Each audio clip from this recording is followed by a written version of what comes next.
You're listening to the We Are Libertarians podcast network. Find all of our shows at wearelibertarians.com. Welcome to We Are Libertarians. My name is Chris Spangle, and our goal here at We Are Libertarians is to help you sound smarter while talking politics with your friends. We examine current events from a libertarian perspective while treating modern politics with all of the irreverence it deserves. We toss out the screaming heads and put people before political parties and give context to the news to make you think. I'm Chris Spangle, and this is a special series on We Are Libertarians called The Swamp Explained. And my co-host on this venture is Rob Quartel, a 45-year fly on the wall in Washington, D.C. Rob has worked for Republican presidential campaigns, government agencies like the EPA, and has been confirmed by the Senate to the U.S. Federal Maritime Commission. He's also been a candidate for Congress and Senate. And given his experience and iconoclastic viewpoints, Rob always gives us a great insight into the swamp that makes up our nation's capital. We do have a standalone feed if you want to go back and listen to some of the past episodes, how we managed to weirdly meet one day, and his past work with people like George H.W. Bush. It's very interesting, and always great to talk to you, Rob. It's been a little too long. We always shoot for every 2 weeks. But I'm just glad that we're still doing it. 2 months. Yes. And every time I go, what should we talk about? There's no news, and there's always, as a joke, because there's a million different things going on. Yep. Well, and today I'm coming to you from the swamp itself. Are you in D.C.? I am. Yeah, I'm in my little pied-à-terre in the Navy Yard. Okay. All right. Yeah.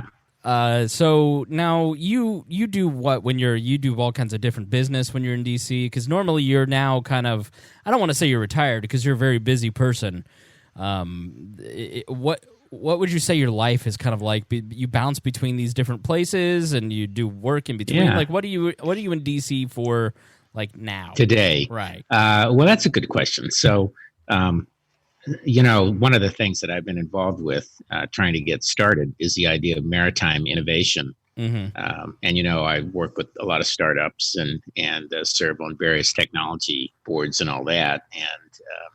And one of the things I've been interested in for some time is how you bring innovation and new technologies to the maritime industry. And so it turns out it's a new area for venture capitalists. I think they've run out of other areas, so it's what you call a vertical.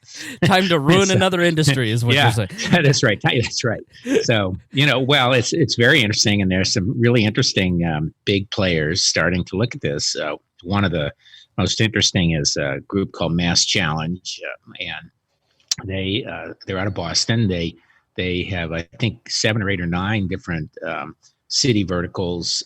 One of the companies that I've been advising, for example, is a company that has a way to lay fiber, cable fiber and optical fiber directly on a hard surface. So that's really important potentially if you want to get broadband out to parts of the country that aren't served. And, probably about 70% of the physical area of the United States, and certainly in Virginia, where I spend most of my time, is not served by either cell phone or high-speed broadband, and that's a big deal. It's a big deal for 2 of the key potential constituencies. One of which is the elderly, who could benefit from all of this new medical technology. So, for example, earlier this year, I met a guy who was wearing a ring that measures his blood pressure, his temperature, his heartbeat. Oh, wow. And of course, as it goes along, these things will be able to do more and more things. And it relies on having high-speed broadband.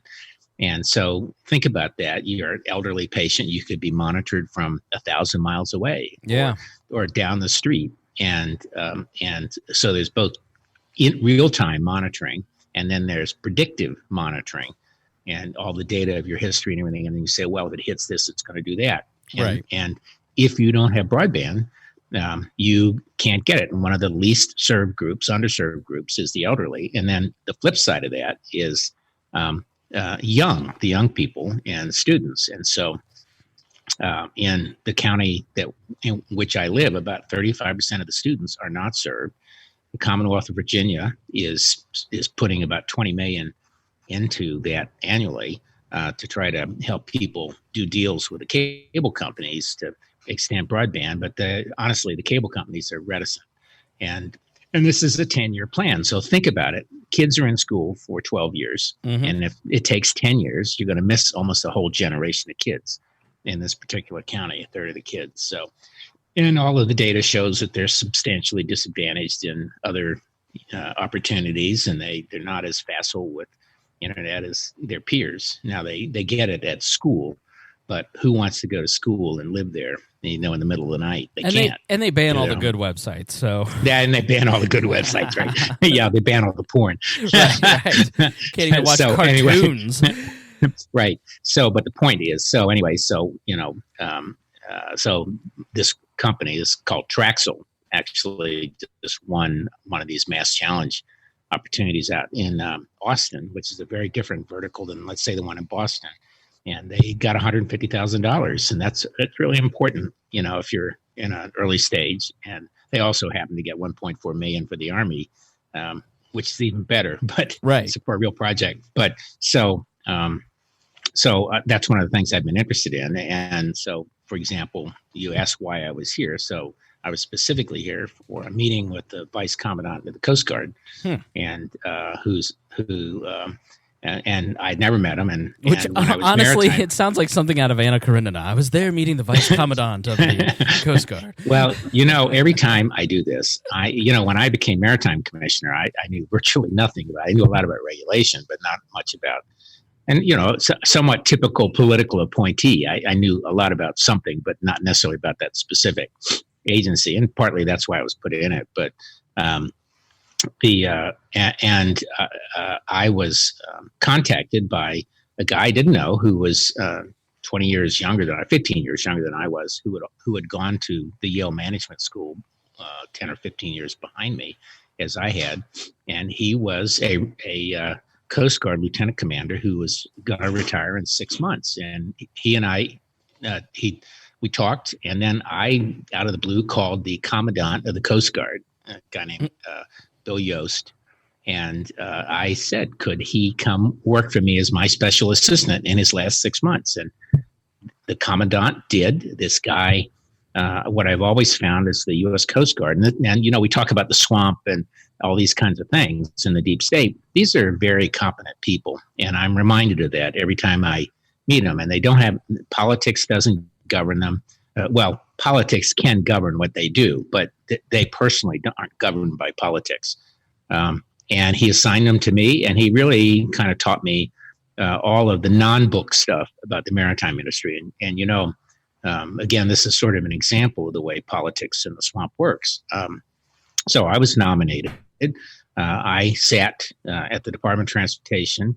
I think I was given a consultant salary, which was not a whole lot, but for 6 months, and while I waited to be confirmed. And in that time frame, and this is what year? This would have been 1990, okay. 89. Gotcha. In the fall, I was nominated in the late fall of 89, and then I had run the transition operation for the administration, the new Bush administration, for that agency.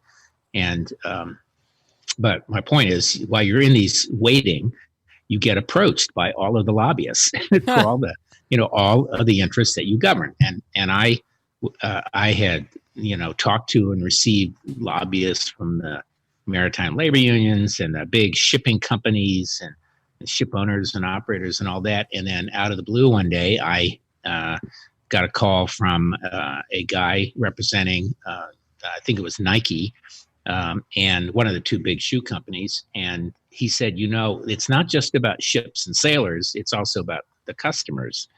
And he brought in a guy from DuPont, which sounds like one of these big super duper chemical companies, which of course it is and was. But they were the people who goods moved on the ships. And their story was 180 degrees different than the story of the ship owners and operators and the shipyards and the maritime labor unions. And it just reminded me, and that became, when I became commissioner, that shipping and all transportation really exists to benefit the customer. the American industrial customer or whatever. And, something like 98% of all of the goods consumed from overseas, which is about bigger than a quarter of our economy, comes on ships. So it was a good thing. And Right. so so they had done that. And then, of course, I finally get my hearing, which I told you about that in one of the episodes, and got confirmed. And actually, just as a reminder, I went to the hearing. Senator Breaux from Louisiana was in charge, and he asked this one question over 15 different ways, and I couldn't figure out what he wanted. And finally, I said, Senator Breaux, we're gonna make sure it's fair, free trade, and that was that. And he said, "That's what I want to hear, Mr. Quartel. We'll have you confirmed tomorrow." And I was, and Elaine Chao, who is now Secretary of Transportation, who had served there as chairman a while back, she swore me in at the White House and all that. It was a great time, but. So Bill Zach, who was the Coast Guard Lieutenant Commander, came on board, and he, it was very similar to the story from the consumer side. It was about how these things actually operated, and I told the guy today that story, and as it turns out, small world, he had been one of his instructors at the Coast Guard Academy. And they always know each other. That's what. Oh, they do. Well, it's a small service, and I'm just talking about the swamp. You mention a name. You're like, oh yeah, that was my supervisor back in 1987. That's right. That's right. Yeah. Well, but and the Coast Guard is small, and it's very highly professional, and they are. And I don't want to name any names. This guy's conversations are confidential, of course, but. And he had a terrific and interesting role, and we had lunch at the mess, really nice. And but I'm always reminded these are the people who toil behind the scenes, and they probably have more contact with the American public than any other agency of the United States government, with the possible exception of the Department of Agriculture and the Field Extension Services and stuff. But they're. I don't know how many millions of boaters there are, but the Coast Guard's all out there doing that. But they're also they're involved in intelligence collection and up in the Arctic Circle and all around and on the oceans, and wherever we have wars, they are there on the front line in the harbor stuff, and so they're just a very, very competent group of people, and they do this with a lot of diligence. So. That was the main reason I was here, and then of course once I'm here, I make sure I have a bunch of meetings. And as it turns out, my wife, one of her boards, is up here, and then she is going to be flying to Nashville tomorrow for a conference with them, and I'm going to play the tag-along spouse and follow behind her by about a day. So I missed the really boring stuff, but enjoy it. But you still get the hot chicken. So yeah, right. I get. I don't know if we're going to have hot chicken. We are going to go to the Grand Ole Opry. So I might have. I don't have a particular restaurant recommendation necessarily today, but when I see you next time, I'll have a Grand Ole Opry story and some recommendations from Nashville, because I've already made some reservations. So that's why. And of course I typically will meet with. My new CEO, and one of my friends has characterized me as having fired myself and brought in new CEO. So I'm not really retired. I spent some time with that, and I'm having a dinner with tonight with the chairman of another company on the board of which I sit, and tomorrow I have a lunch with a couple people and a bunch of phone calls, and some of which are related to this new idea of the maritime, and some related to agricultural technology. So it's pretty busy. Yeah, and I'm going to get a haircut. Yeah, I know you're just getting a little bit. I almost thought you were about to shaggy, throw your medals over them. I hate to say it, but I'm afraid to get a haircut down where I live. I was going to put a bowl on my head. I know you look like you're about to throw your medals on the right. steps. Yeah, right. So here we are in the swamp, and they're having hearings not even a mile away from me. So it is funny to hear you kind of talk about some of these guys, because I have been struck the great thing about hearings and kind of the impeachment process and the Russian stuff and all that. You get to see people like William Taylor, the ambassador to Ukraine, or the former Ukrainian ambassador, when she testified, or some of these career politicians, George Kent with the bow tie and the great bottle of water, the blue bottle of water that I myself constantly have at my hand, and right. the Republicans are making fun of him for. But you do get a sense when you see some of these people that, and I always kind of tell people this, just based on my own experience here in local politics, I think libertarians especially, but just people in general, especially those who kind of have a diet of like Fox News or MSNBC or TV information. Yeah, you mean the impeachment channels? Yeah, right. The entertainment channels, essentially. When people work in government, they aren't necessarily the caricature that they're often made out to be. A lot of times, like somebody said today, oh, well, Mueller was a Republican, and the Deputy Attorney General Rod Rosenstein was a Republican. I go, yeah, these guys may have been registered Republicans, but they're not Republicans. Most people who work in the bureaucracy of a government or work in a governmental system at local, state, or federal levels, they're usually nonpartisan. They're usually just they're not like your typical Republican that you'd see on Facebook or out walking and canvassing neighborhoods. They're different. Yeah. Well, you and I started to talk about it. It's, I was just in Santa Fe for 4 or 5 days a couple weeks ago, and I was in Houston for board meetings for 4 days after that. And just to lay down a baseline here is I actually don't think most of the people I was around actually gave much of 2 cents worth about any of this. They were, aware of it. These are all very smart people. I'm sure they had an opinion. I'm sure their opinion was largely based on how they voted in the last presidential election. Because if you look at the polling data, it's sorting itself that way. Yeah. It's the same percentage of people, plus or minus one, who voted for Hillary Clinton favor his impeachment now and removal, and the same percentage of people who voted for Trump, plus or minus 1 or 2, oppose it. And so I think that's certainly the way it is in the middle of the country, and where you are, I suspect it's very similar. Mm-hmm. But you're right. It's a really good, if you watch it, it's a good, it's a good representation of people who do work in the government. So, for example, what's the former ambassador? Is it Yanukovych? I believe Yanukovych, yeah. I will say I'm not as sympathetic. Where I stand on Trump, and there's no question. Well, for our new listeners, go ahead and articulate that just a little bit. Well, I didn't vote for him, and I didn't vote for Hillary. I voted for McMullen. I'm happy to say that, and I can't imagine voting. I'm a lifelong Republican. I've never voted for Democrat, but there are just a lot of Republicans I don't vote for, and on a variety of things. And so I think of myself as a traditional, true Burkean conservative. So I think government institutions are really important. I think that they do have to change.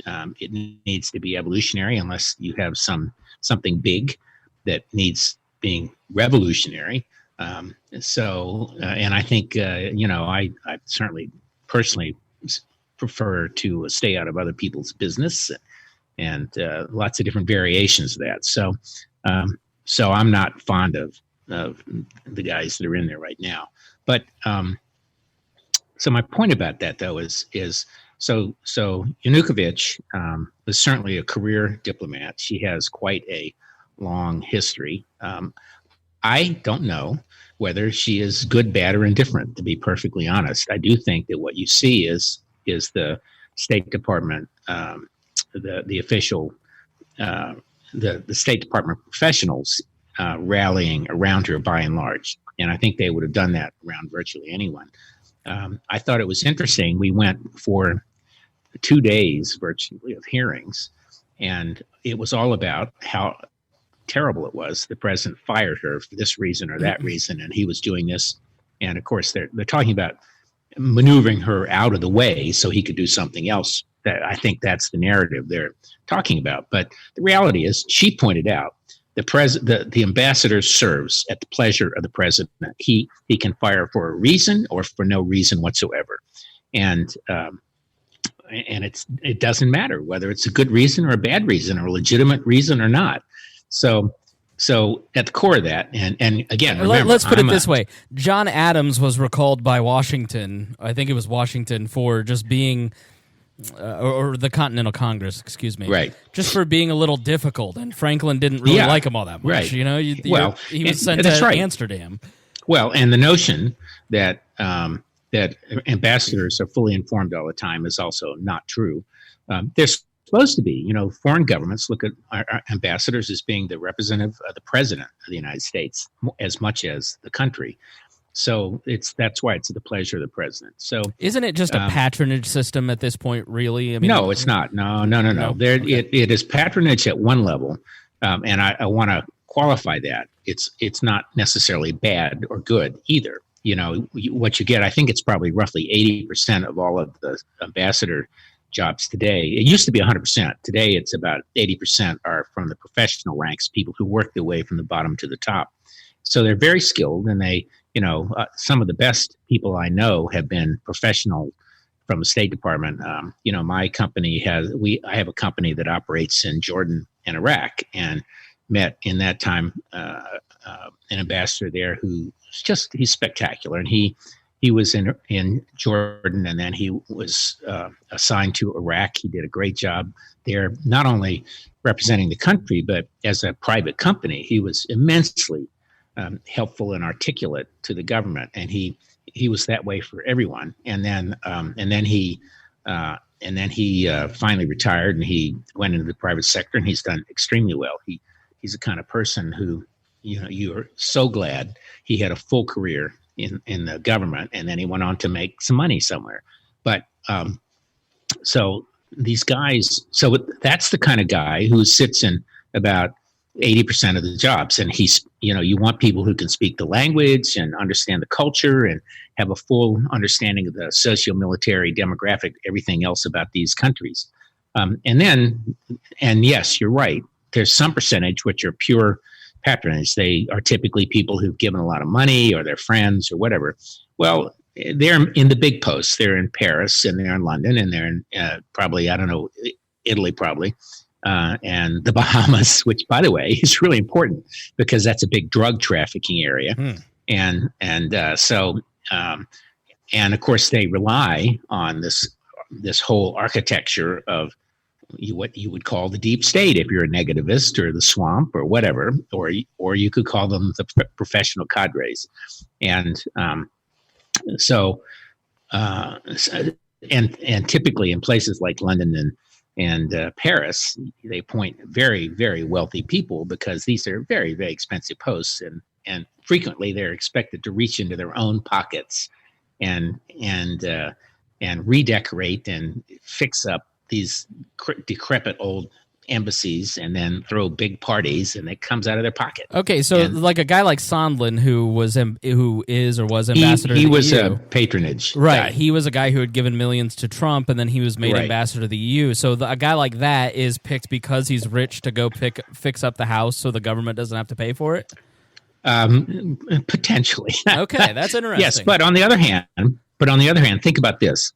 NATO is really important. It's typically it would be somebody who probably knew the president better, and I don't get the sense that Sondland knew Trump all that well before all this. Yeah. But I have certainly known ambassadors to NATO who knew the president they served really well, and but on the other hand, for something like NATO, you want somebody there who is intelligent, has been successful in other walks of life, is capable of dealing with other people, as senior leaders and all that, and in whom the president has, full faith in what they do. So it's not necessarily a bad thing that he was a political appointee. Now you can gauge each one separately by how well they do, and so to me, a lot of the conversation going on around these guys and women is it's fluff. And it's really kind of irrelevant. It's irrelevant that he was a political appointee, but they sort of make a big deal out of that. It's irrelevant that Yanukovych was fired because the president can fire anybody anytime for any reason. What's going on is you're seeing them build a narrative, and that the president was maneuvering to remove her so he could get somebody else in who would do his bidding and blah, blah, blah. And that may well be the case. Yeah, to give people some cliff notes, she was essentially... Rudy Giuliani was working in the country at the time because Trump has a lot of theories that Ukraine was more important in helping Hillary and trying to hurt him. Well, it was specifically around the supposed computer. Yeah, remember the server, the server, CrowdStrike server, and so he thinks that there's a gold mine of information in the Ukraine, essentially, that if he can get the right investigations in the Ukraine, it will vindicate him and it will basically exonerate him too. And so he had Rudy Giuliani working in Ukraine, and Rudy, through his security work, basically found some of what I would say the State Department, the permanents, we'll call them instead of the deep state, they were on the opposite side of the people that Giuliani were talking to, because they were giving Giuliani a lot of bad information, who was funneling it back to Trump, giving him a lot of bad information. And then on the other side, you had Yanukovych and the permanent class of ambassadors and State Department folks there going, no, that's not the way this works. We're trying to remove corruption. And so he fired her because he wanted her to stop being a roadblock to what he wanted. He brings in William Taylor, who isn't the official ambassador currently because nobody has apparently can get confirmed in the Trump administration. They can't staff properly. And so, then he starts, so he has Sondland.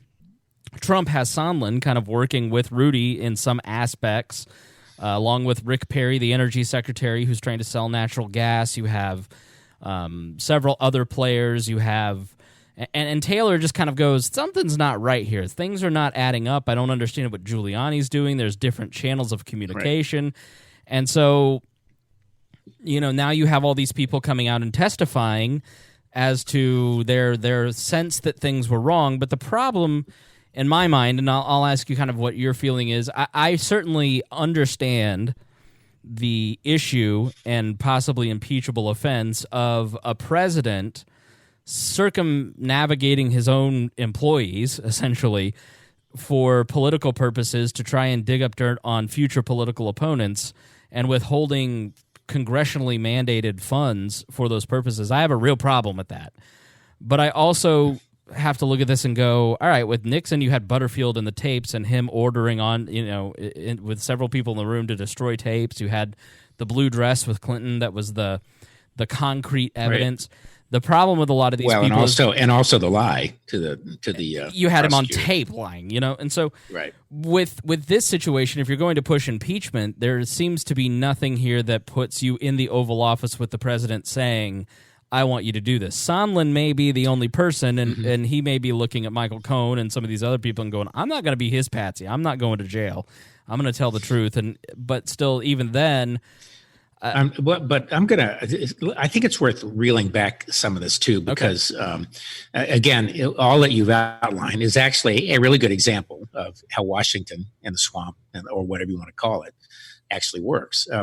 The thing that I am always struck by is how everyone is just so shocked. I am just shocked. What do you mean? There's gambling going on? Yes, that a president would compartmentalize what he does. I'm shocked that a president would have a secret private ambassador. I am just shocked that the president might do politics. I have little sympathy for Mick Mulvaney, the acting chief of staff, when he said, "Get over it." People do it. Politics is in foreign policy, and I have no idea whether he meant get over what Trump did or just politics in general. But the reality is that presidents do sidestep their own bureaucracy. They do things in secret, which, some may or may not be what you would want to think presidents do, but they do. Hopefully, especially in areas of foreign policy where you don't want other countries don't want totally. Yeah, totally. And of course, what we forget, and this is, over the years, the campaign finance laws have become very delicate around this stuff. What we forget is the president is both the political figure and the chief executive, and he lives in and works in his house. So it's almost impossible for a president to separate politics from his day-to-day existence, and every decision has some political angle, and politics is not a dirty word. We've come to believe it is, but it's not. It's about a political process of people trying to work through different points of view, and everybody comes to everything with some point of view. Once they come in frequently with a point of view, and then they may learn something that changes it. But people do come in with a philosophical or ideological point of view, and so I find it amusing, and that now we have the political class and the media and all those, as I say, being just shocked that a president would have somebody like Giuliani go over. Now, was Giuliani acting on his own? Who knows? I'm sure it'll come out, and a lot of times people interpret what they want to interpret. If you may remember, "Who will rid me of this damn priest?" in history, and that may be some of what's going on. And of course, that's how you get in trouble too. Trump is unusually out of not in control of his own government, and part of that is because he has an unusual number of open slots and vacancies across in the political class, which you need to be able to control government. Well, he's generally at war with his own government. Yeah, it's because he doesn't have his own people. He hadn't nominated people to do it. So right. And I'm sure we can get the numbers for the next show, because that's an interesting topic in and of itself. Well, I think that's an important point for libertarians to understand. Gary Johnson wins the presidency, and the next day your government is staffed with what? All of the Cato Institute? Okay, 3,000 or 4,000 people. Yeah, right. What do you do with the you do with the other 3,800 people? So yeah. So it's, but anyway, so so for me, I look at all this and I think, well, who knows? It may be impeachable, but the problem is there's not a lot of credibility on either side. I think the Democratic problem is that they have, as has been pointed out, there have been people calling for Trump's impeachment since the election. I do think there's a set of people who has never accepted the outcome of the election. I don't like the outcome. I wouldn't have liked either way, right. But it was the election, and it was legitimate, and he got elected. Their excuses, I think people have not figured out that Hillary Clinton lost because she lost the election. And yes, the Russians interfered and blah, blah, blah. And you have the social media, and you have all of the crazies in there. And I have a friend who was one of those crazies and sending out this information. So, and on the other side, you have people who didn't expect to win, and they've sort of never been credit for winning. So it's been a battle from day one. So that's really what you're seeing, I think, in a lot of ways. So I think the problem with this particular instance is that it's, my personal opinion is that, and I think the opinion of a lot of people, if you really push them, is it's bad. I do think that Trump went into the presidency with a very negative view of the Ukraine. The Ukrainian government has been corrupt for quite a while. The Obama administration viewed it as corrupt. I think anybody standing back would agree that the fact that Hunter Biden accepted a board seat of a company that was under investigation that paid him $50,000 to $80,000. I've seen $84,000 a month. Jeez. That is a Fortune 500 in the United States will pay you $300,000 to $400,000 a year, for board seat, 500,000 for board seat. Yes, this was not a Fortune 500 company; it was a Ukrainian gas company, and so they were paying him $600,000 plus a year. When his father was over there, he went with him in the airplane to the Ukraine. He hitched a ride. I'm sure Biden paid for his son's flight. That, I'm sure he covered all those bases, and I don't mean that in a negative way. So anyone objectively would question the intelligence of his doing it. Yeah. Was that legal or illegal? I doubt it was any of those things. But was it intelligent? No, it's pretty damn stupid on Hunter Biden's part. And I honestly, I'm sorry, I don't really believe that somebody in Biden's staff didn't know what was going on. If they didn't tell Biden and he wasn't aware, that's massive incompetence. So I was just watching. I was just watching the show about the royal family and Prince Edward, Prince Andrew. Edward, right. Well, Prince Edward was in the movie industry and was trying to get a career going in creating films. And once he realized everybody was only asking him to join their project because he was His Royal Highness, right, and not because of his particular gifts, he got frustrated and just quit the industry. It's you have a person who has that kind of stature because you think it might get you some influence. Whether Burisma knew or did not know, of course they knew. Hunter Biden, their intention, I believe, was to put him on the board because they think they could funnel information back to the vice president because they think that our government works like their government, which is working on backroom That's really deals. True. Right. Yes.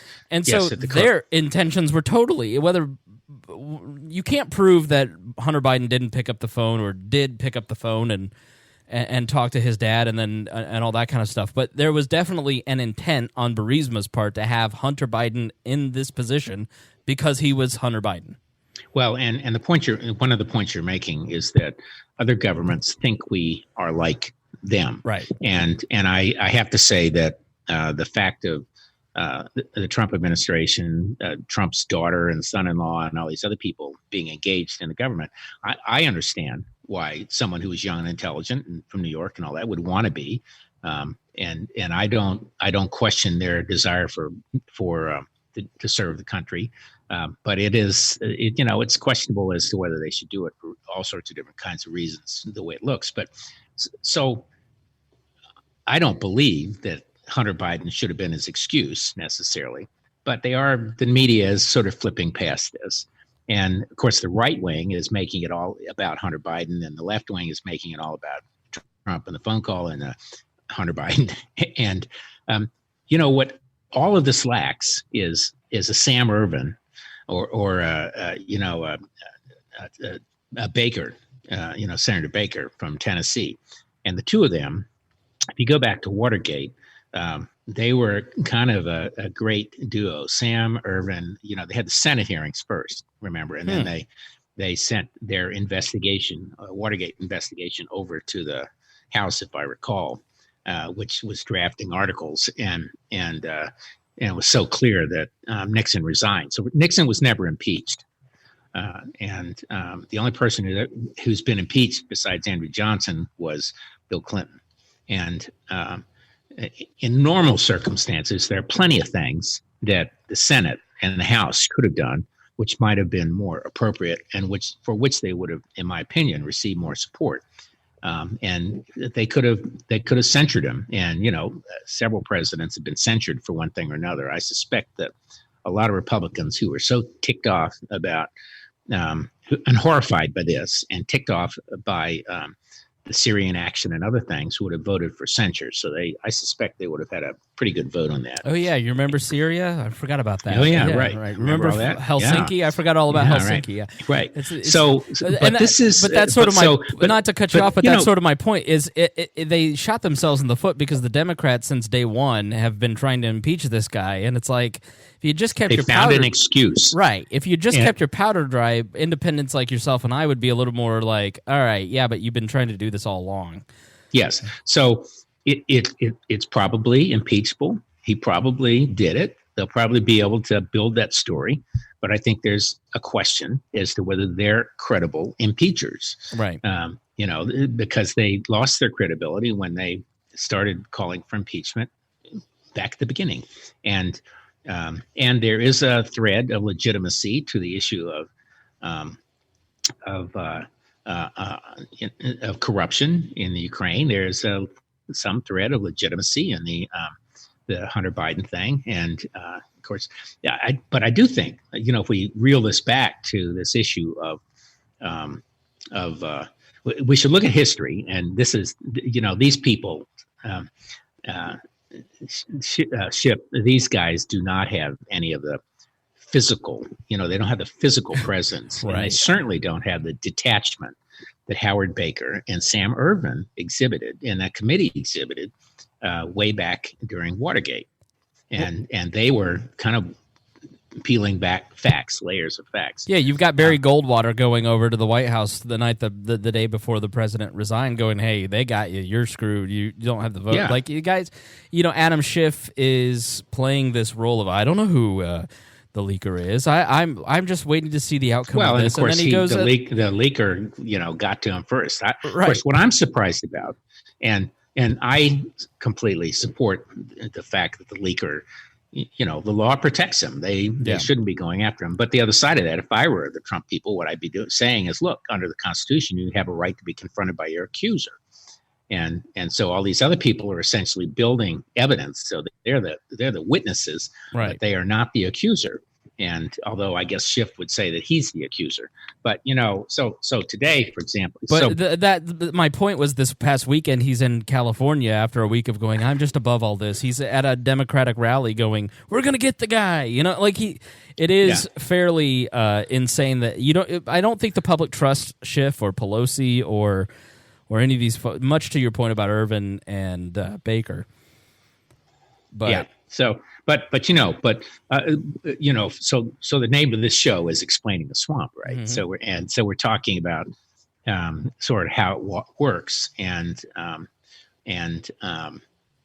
when you look at the parade of witnesses, you really do see quite an array of people. So you saw the ambassador first, and she did a credible job, but of course, Schiff, when he says, well, the president's tweeting against you right here. Well, how do you feel? Well, of course, she was going to say, well, I feel intimidated. And so it's a set play, and but you've seen sort of minor people. I thought it was interesting that several of Pence's staff who were involved, and of course, Trump's MO is to attack everybody. And it'd be interesting to know how Pence is dealing with this. I'm sure he knows the young woman, and I'm sure that she's perfectly competent. And then you have Volker, former ambassador, saying that he should have recognized it as an attempt for politics, but he didn't, and now he does. And people are amending their testimony, but you do have an array of people who are competent and represent kind of the full raft of political appointees and National Security Council professionals. And of course, I have known many people at the NSC, and they're typically smart, intelligent, well-educated, apolitical. Most of them served through several different political, presidencies. And it's the same thing in State Department. Now, if you're on the other side of this and you say, well, the deep state is out there and they're undermining me, which is what Trump is now saying, you sort of have an argument too, because the deep state kind of runs on a set of rules and things that we have been decided for a long time, and it takes something extraordinary, typically a politician, to disrupt it. So let me give you two examples of foreign policy things that have been supported by the establishment, the deep state, et cetera, that have totally discombobulated a lot of people in the State Department and the foreign policy establishment. One, and both around Israel, one of which was Trump's decision to move the U.S. Embassy from Tel Aviv to Jerusalem and recognizing Jerusalem as the capital of Israel. Now, that has been official U.S. policy and UN policy for 40 years. And every year, the government certifies or something. I can't remember what the exact process is there. That no, we're not going to do it this year. We're not going to do it this year. We don't want to destroy the karma in the Middle East, and the talks are going on, and it's stable and wide, And so all of a sudden, Trump does it and makes Bibi Netanyahu really happy and hoping to influence the election. And of course, Netanyahu did not win. Didn't lose, but he didn't win. Mm-hmm. And but that utterly discombobulated the State Department and the foreign policy establishment. It made Chuck Schumer happy because he has a large constituency that is excited about that. We have another one of those actions this week where for decades it has been official U.S. policy and United Nations policy that the Jewish settlements and incursions into the Palestinian territory that the Israelis conquered however many decades ago, that those are illegal and against international law. So we have the scene 2 days ago or yesterday of Mike Pompeo, Secretary of the State, declaring all of a sudden that they are not illegal and it is not inconsistent with international law, even though everybody else thinks it's inconsistent. And of course, you have a set of people, all the State Department people, and everybody else waving their hands and going crazy, and the whole foreign policy establishment around the world saying it's going to destroy the, peace in the Middle East. Well, we don't have peace in the Middle East. We just have sort of détente in the Middle East. And part of me thinks that this is the sad part of the Trump administration. They came in to be disruptors. And, in the technology world, what you want to be is disrupt an industry. Think about Amazon, which first disrupted books and then disrupted deliveries and now is disrupting, with the cloud and all these things, and other companies that have disrupted the way people do business. And over time, we generally think that's a good thing. Certainly anybody in my line of work. And I think that's probably a good thing in foreign policy and, various kinds of government things. And but because of the way they go about it, they sort of lose the importance of it. And they lose the benefit they would get from doing it. It feels as if it's not part of a well thought through policy. And, everybody in the deep state and all this, they like to think they have sort of a policy path that they've thought through what they're doing, and then they decide, and then they do it. And the problem is they do it over and over and over and over and over again, and it becomes a status quo. So this is the kind of the tragedy of these people in this administration. They had some opportunity to both disrupt, take a lot of things off the table and I think they've lost all of the value of some of what they're going to be completely obsessed. I think to put a kind of a bow on what you're saying, and it's something that I've thought a lot about. It is confusing for your average person. All of this is very confusing because you have reasonable arguments from both sides. You have on the establishment side and the left, you have the argument that, listen, this president is completely out of control. He's erratic. He's awful. And these are the safeguards in place to keep him hemmed in. And look, the system is working. And then on the right, you do have, I am not unsympathetic to the argument that, look, the deep state is after me. Look at Page and Strzok, and look at Bruce Orr, and look at the whistleblower being a former Biden staffer who works for the CIA.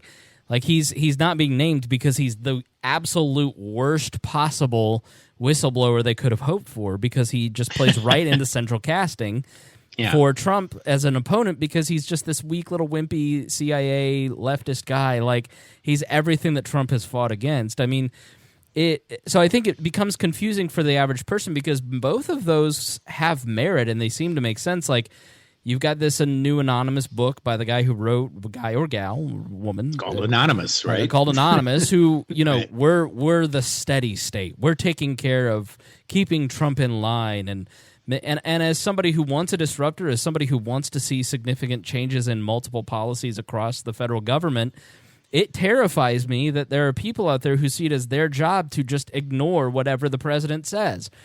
I get that he's absolutely insane, but at the same time, it's your job, right, to follow through on what the president says. And you had some of that with Nixon, too, where it's like Alexander Haig looking at everybody going, if that guy orders the codes, you see this in The Final Days by Woodward and Bernstein, Right. Call me first before you launch the codes, okay? Right. Although the big difference between Nixon and Trump is that Nixon really understood government and the bureaucracy. Yes. And he had guys like Henry Kissinger around him who also understood it and had a strategic vision.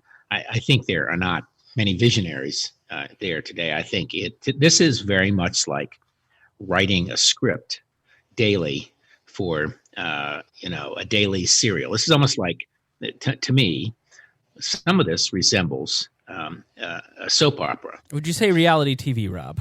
Oh, I would go beyond that. Reality TV is one thing. Reality TV happens once a week, right? Right. This is a soap opera. This is like Days of Our Lives. And you have new characters in every day, and somebody's good one day and bad the next day, and one day they're alive and the next day they're dead, and then wait, they're not dead.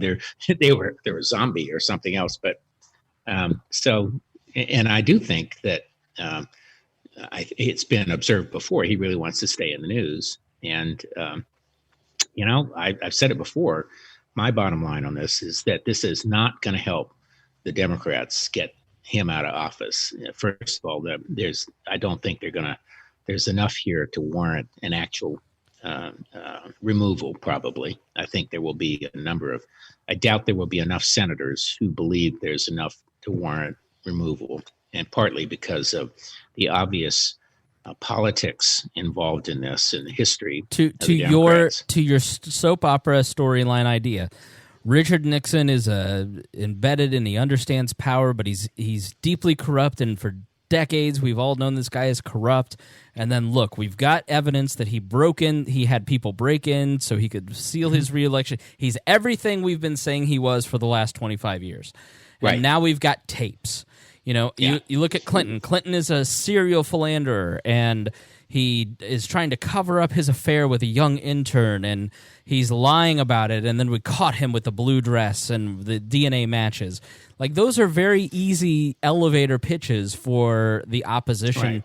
This is very complicated, and they don't want to really clean it up and make it easy to understand because they're all complicit in doing a lot of the same things. So I just don't think that in terms of there's not much there because there isn't that damning evidence. There isn't that overarching storyline, and it fits into the narrative of, you've all been trying to get me since the beginning, since day one, and now look, this is a fake witch hunt.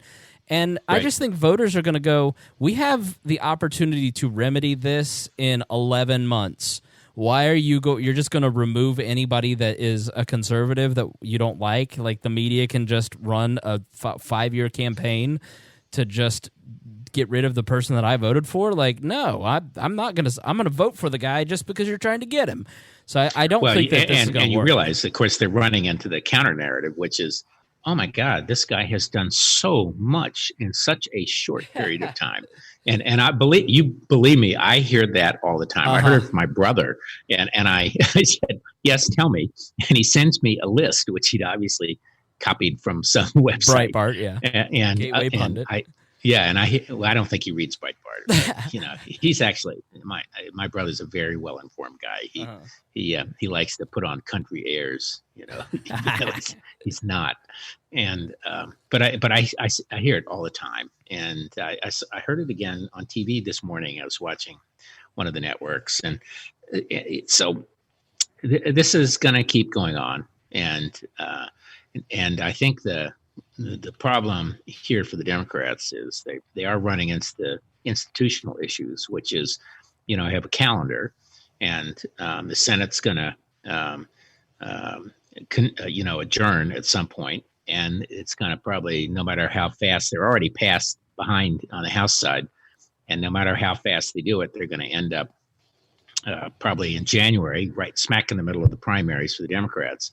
I will not be surprised if they force the whistleblower, so-called whistleblower, to testify, or he's outed somehow. And of course, they make a big deal around that. And then, so this is just going to go on. It's unfortunate. And by the way, virtually anything can be impeachable. I just think a lot of people probably half the public feels that this may be bad. Some of them don't necessarily think it's bad, but is it worth all the rah-rah and hoorah that we have going on and all the waste of time and energy? And I think Nancy Pelosi is probably sitting there thinking, oh, God, what have we done? And wishing she could have controlled them better. She knows the outcome. The outcome is going to be against the Senate. If this is all they've got, it's not going to be enough to change minds. And Senate will not vote for it. And then, half of these people, Elizabeth Warren and the others and Cory Booker and Amy Klobuchar and these others will be trying to go back and vote and listen, and they have to be on the floor. They're the jury. They have to be there every day. And I don't believe that McConnell is going to give anyone any outs. I think he's going to hold them there. And so the people out there will be Joe Biden and Mayor Pete and Tom, what's his name, the billionaire from California. Steyer. Yeah, right. And then some of these, and then Bloomberg and the crowd. And it's going to have a major impact on the Democratic primaries. I hadn't thought about that. That's yeah. So it's a brilliant TV show, and I think Trump's going to win it. Unfortunately, right? I'm offended at what he did because I care about it should be. Everybody should be. All right, I care about the Constitution, and I think he violated the Constitution, his constitutional authority. But I don't think most people could. I'm a nerd. I'm weird. I don't think most people could. They could care less. So what?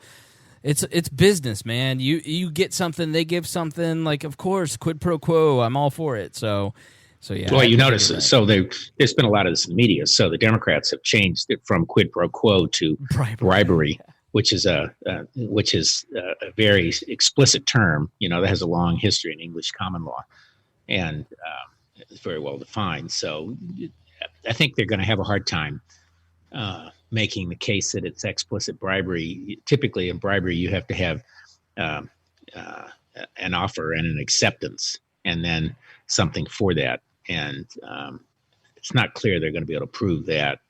And you're already seeing some cracks and differences in testimony today and yesterday, and there'll be different versions, and they're going to have to try to sort it out and put it all together. But again,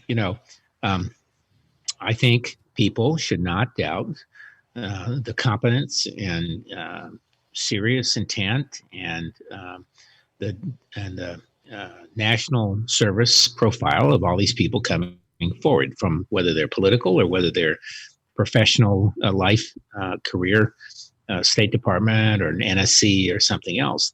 These people are, you have to give them the professional benefit of the doubt.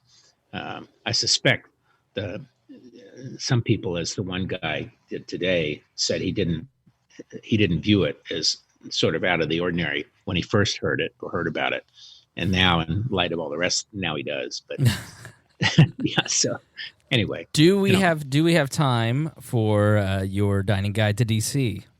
I haven't been. Well, I actually did. I went to a really fun restaurant recently. I can't remember. I wish I'd thought about this beforehand, but I'll remember it next time. Next time I'll tell you my dining guide to Nashville. Excellent. And when I see you, and I'll remember this other restaurant. I'm down here where I am in the Navy Yard. I've mentioned this before. A couple of my absolute favorite restaurants are down here, and Chloe and shilling and salt line and all-purpose and pizza and Osteria Marini, it's Italian, and Anna at the District Winery. There's a winery down here on the waterfront, and every day there are new restaurants. There's a new Mediterranean one coming, and in general, I would say if you've got kids, and although winter is not quite so good, but if you have young kids, or you just want to hang out on the waterfront, this is the place to be in Washington, much more so than the Wharf, which I love the Wharf, which is very modern, lots of a couple big hotels there, so it's more touristy. This is where families hang out, and the builders in this area of town. And this is all new. 10 years ago, there was nothing here but big parking lots and all that. And today, there are 35 or 40,000 new units of apartments and condos. And there's a big there's a hotel going in across the street from me here. This is the kind of thing you would like to see in an urban environment that's sitting on a riverfront, where there's seating and walkways and cool bridges, and so. Well, I just hope my next general time. recommendation. I just hope next time you can think of something. So just come up with some. Okay. Try to think about it. We'll so have you more to some talk about. We really need to do this within 2 weeks, Chris. We really do. There will be so much more in 2 weeks. It'll be crazy. So, all right. Yes. Well, with that, we will say goodbye to Rob. I know he has dinner commitments. Happy Thanksgiving. Happy Thanksgiving to everyone who listens. We should be on next week, so stay tuned. Rob, great to talk to you. Thanks for joining us, and we'll talk to you soon.